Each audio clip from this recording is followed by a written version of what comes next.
Good YouTube, welcome back to the channel. This is the Texans Better Talk Show. We've talked a lot about offensive positions and players that the Texans can draft in this upcoming draft, but what about the defense? Well, I'll tell you the two main defensive positions in my eyes are defensive tackle and safety. Obviously, this video is going to be focused more on defensive tackle. We can talk about that right now. So I'll remind you guys that we have Mario Edwards and Faloronso Fatakasi, who are both on one-year deals. Those went up. They are set to be free agents. The only two D tackles we have currently that are on contract are Tommy Togiai, the practice squad player who actually got significant snaps, really a good find by Demeco Ryans, as well as Tim Settle, who has another deal left in his original two-deal contract. Tim Settle played great for us. And look, while we do need defensive tackles, we need more bodies in that room. If you want to re-sign Mario Edwards, you want to re-sign Fatakasi, be my guest. I don't hate that at all. Mario Edwards had that suspension, obviously, which hurt him. Fatakasi was injured pretty much the whole year, but they were still very valuable players, and maybe you factor that into the negotiation. You get him a little bit cheaper. That's perfectly fine with me at the D-tackle position.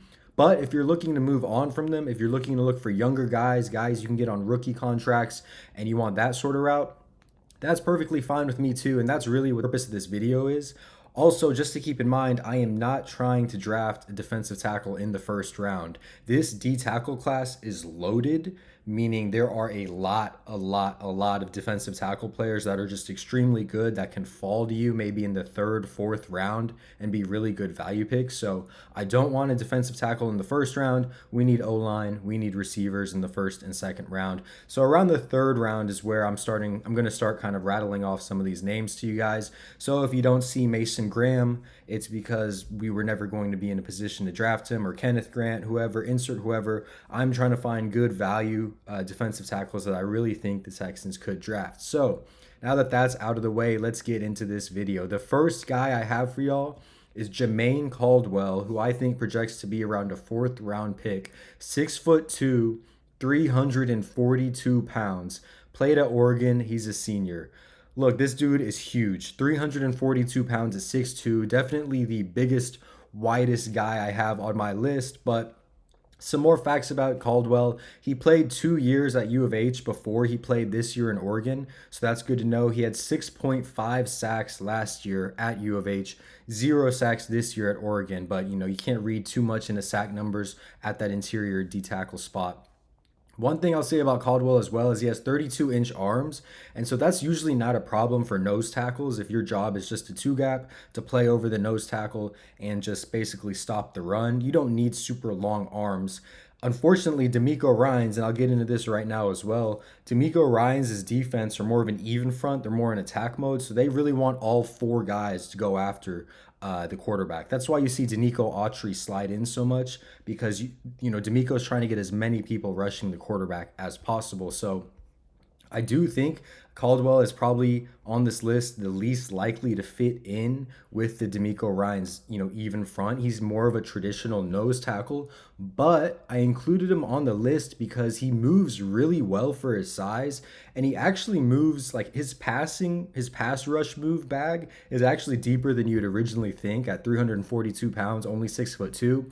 It's not like this guy can only clog the run. Like, there are players in this draft that their only job that they're going to be able to do is just stop the run, be those big, heavy nose tackles. And those guys will get drafted. They'll have, spots available for them in the NFL. It's just not what this defensive scheme is under Demeco Ryans. While I do think Caldwell probably leans more towards that traditional nose tackle, man, I love the way he uses his size. He's quick. He's surprisingly twitchy at his size, which I know is crazy to say.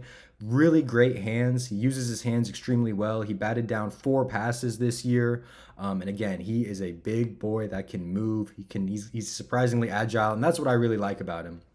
So again, really has the ideal frame for a nose tackle, but surprisingly good quickness. I'm almost thinking Demeco could take him, maybe have him shed some weight, maybe not, but just bump him a little closer over the guard and just have him go rush the pass rusher. So I definitely think as a fourth round pick, he'll be there. He'll be an option. He might be a little ball of clay Demeco Ryans wants to mold.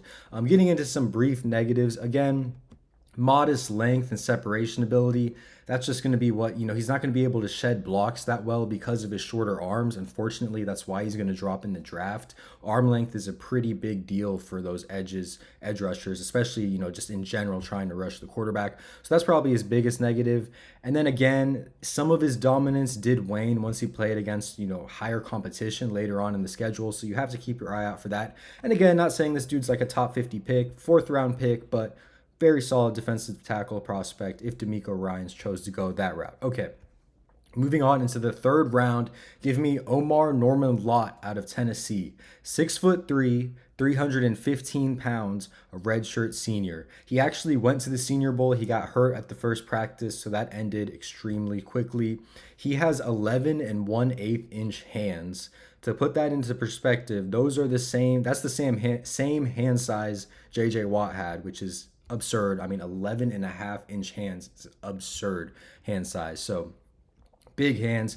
Omar Norman Lott is twitchy. Like, he's twitchier than Caldwell. Caldwell, at that size, he's surprisingly quick, but Norman Lott is twitchy. He also plays extremely low, very low pad level. And so that's going to factor into his main pros. Very quick get off, that very quick first step on passing downs. He has a lot of power with both of his pads in his hands. And again, short area explosion. This dude just gets off the ball, very twitchy. Not as a traditional run stopper as Caldwell Pope, meaning I do think he's a lot better in the pass rush game than he is in the run stoppage game. And I do think he's a better fit for the Demeco Ryans offense in being a defensive tackle, interior defensive tackle that can just, rush the quarterback and not worry about the run too much.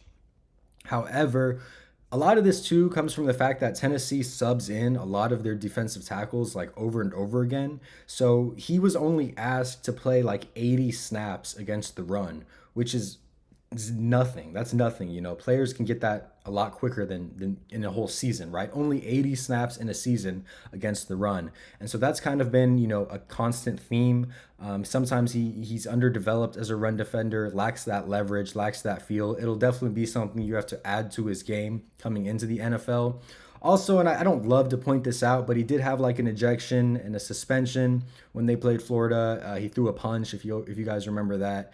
He also averaged a penalty every 38 snaps in 2 seasons at Tennessee. So that, I do think there's more weight to that. You can't average a penalty every 38 snaps you play. Just there might be some character issues. I hate bringing that into these because I've never met these guys, but that is kind of what the consensus might be and why he is probably a surefire third pick. So that's Omar Norman Lott out of Tennessee. Moving right along, this might be a fan favorite from A&M. I think he can go in the third round. This is probably my favorite defensive tackle prospect I'm going to list out, and that is Shamar Turner from A&M. Again, Shamar Turner, not to be confused with Shamar Stewart. There's 2 Shamars, both play at A&M, both play on the D-line. Shamar Stewart is projected to be a first-round pick. Shamar Turner, I think, will be like a third-round pick. So I'm talking about Shamar Turner. Now, Shamar Turner from A&M, 6'4", 300 pounds. He's a senior. Now, last season, he played edge. He was an edge rusher. This season, he got bumped in to play that interior D-tackle spot. Now, the production did go down ever since moving to the interior D-tackle spot. So naturally, you're thinking, well, is he just going to move back to edge in the NFL? I think he's projected to stay in that defensive tackle spot. And essentially, I think he just needs to figure it out. And I think he will.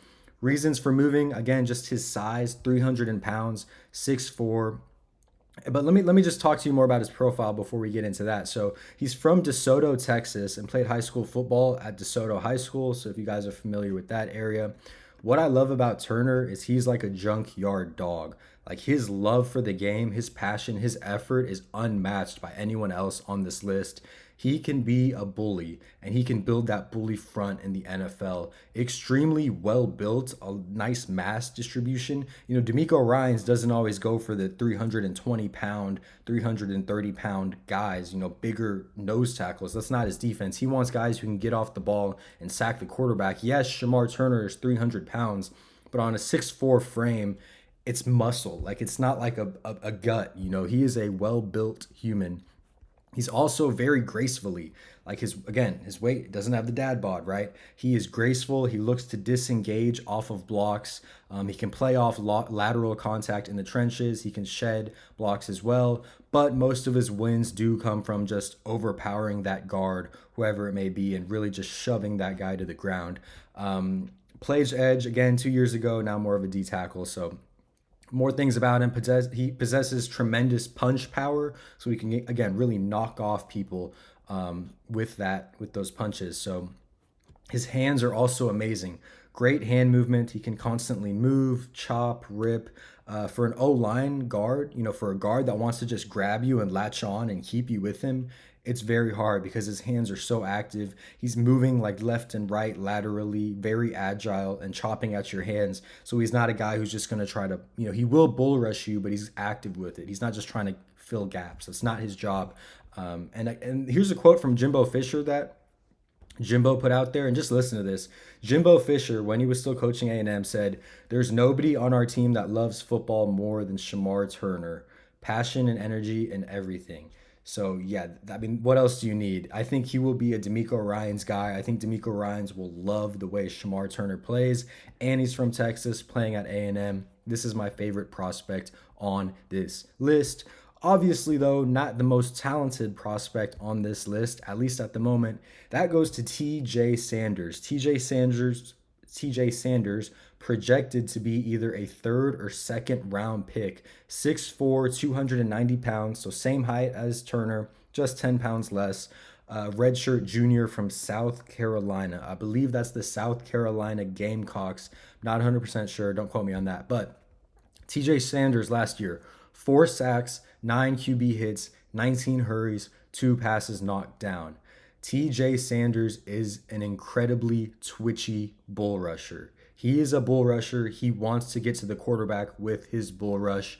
Explosive power, low pad level, extremely great leverage, can really unlock his lower body power. And then after he gets a couple bull rushes in and the guard starts to prepare for that, he starts swatting hands and spinning and moving. Like, he starts changing it up a bit. He gets around guards. He goes around them. One thing that TJ Sanders does that not everyone does is he keeps his head high looking at the quarterback. So in a league, especially in today's game where the quarterback is essentially a runner, a runner as well, he keeps his eyes up and he looks for a scrambling quarterback, stays in his lane, but looks for him to make sure that he's not getting past TJ, or himself, I should say. So again, I think he can fit our scheme extremely well as well, in that even front attack mode. Go get the quarterback. We're not just looking for big bodies to clog up the front, right? We want an attack front. So TJ Sanders really fixed that. Again, first step explosiveness is off the charts. He has that second gear that he can hit to just dart across gaps, shoot gaps, things like that. Number of rush counters with his hands again. Really good first contact, and he can fight through first contact from guards with his, hands and just his bull rush ability. So let's get into some brief negatives with TJ Sanders. He's somewhat undersized, which is kind of crazy to say, but yeah, he's somewhat undersized at 290. He can get engulfed by double teams. That just happens, He's not one of those guys, again, those traditional nose tackles that is just going to clog up the front, which I think is fine. He does lack the ideal upper body power, so if there is an O lineman that kind of latches onto him, grabs his pads, it's kind of hard for him to get off of that. He'd rather just hit you and be the one attacking. So, but overall, the block recognition is still great. It's not amazing, but it's still there. And so I really think TJ Sanders is a name to keep your eyes on because I really think he fits the Houston Texans defense. So that's all I got for this video. Those were 4 D tackles that I think the Houston Texans could potentially draft.